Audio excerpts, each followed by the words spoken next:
Doctor P K Gopan, ഇന്ന് കേരളം കണ്ട കാഴ്ചകൾ ഒന്ന്, ഇന്ന് രാവിലെ മുതൽ വൈകുന്നേരം വരെ കേരളത്തിൻ്റെ പല ഭാഗത്തായി നടന്ന ആഘോഷത്തിൻ്റെ, തിമർപ്പിൻ്റെ, സന്തോഷത്തിൻ്റെ ഒക്കെ അടയാളങ്ങൾ നമ്മൾ കണ്ടു. അതിൻ്റെ പ്രതികരണങ്ങൾ നമ്മൾ കണ്ടു. നാട്ടുകാരുടെ മനസ്സിൽ നിന്ന് വന്ന വാക്കുകൾ നമ്മൾ കേട്ടു.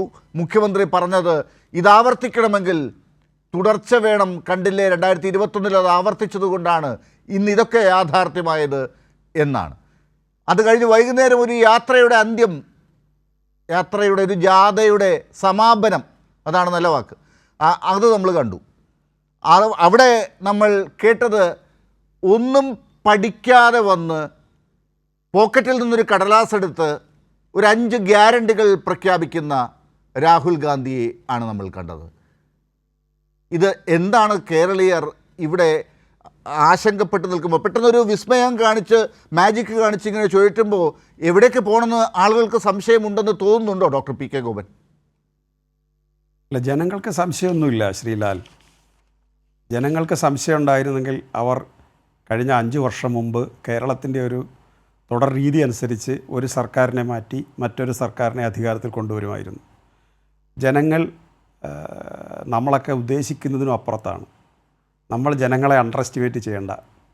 അവർ 16 മുതൽ 21 വരെ കേരളം ഭരിച്ച ഒരു സർക്കാർ അവരോട് ആവശ്യപ്പെട്ടു ഞങ്ങൾക്ക് തുടർഭരണം തരാൻ. 11 മുതൽ 15 വരെ അല്ലെങ്കിൽ 16 വരെ ഭരിച്ചിരുന്നവർ ആവശ്യപ്പെട്ടു അവർക്ക് വീണ്ടും ഭരണം കൊടുക്കാൻ. അപ്പോൾ ഈ 2 ഭരണവും കൈവെള്ളയിൽ വെച്ച് പരിശോധിച്ചവരാണ് കേരളീയർ. കൈപ്പുണ്ണ് നോക്കാൻ കണ്ണാടി വേണ്ട എന്നൊരു മലയാള ചൊല്ലുണ്ട്. അവർ ജീവിതം കൊണ്ട് തിരിച്ചറിഞ്ഞു അത്.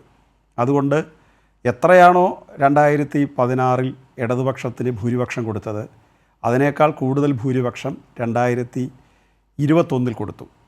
അപ്പോൾ ഇപ്പോൾ അവരുടെ മുമ്പിൽ 10 വർഷത്തെ ഭരണമുണ്ട്. ഈ 10 വർഷത്തെ ഭരണത്തിൻ്റെ ഇന്നത്തെ സ്ഥിതി എടുത്തു നോക്കിയാൽ 10,000 പേർ ഉൾക്കൊള്ളുന്ന ഒരു ദ്വീപിലെ 10,000 നിവാസികൾ മാത്രമല്ല തുള്ളിച്ചാടിയത്.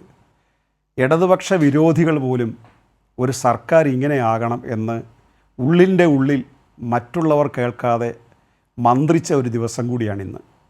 ആ ദിവസത്തിലാണ് പൊള്ളയായ വാഗ്ദാനങ്ങളും വഞ്ചനയും ചതിയും, ഏറ്റവും അവസാനം അദ്ദേഹത്തിൻ്റെ 30 സെക്കൻഡ് കൊണ്ടുള്ള 300 വീട്, ഇന്നലെ കണ്ടത് പ്ലാസ്റ്റിക് കുപ്പികളും വേസ്റ്റും സ്ഥാപിക്കപ്പെടാതെ തകർന്നു കിടക്കുന്ന, മലർന്നു കിടക്കുന്ന ഒരു ശിലാഫലകവും.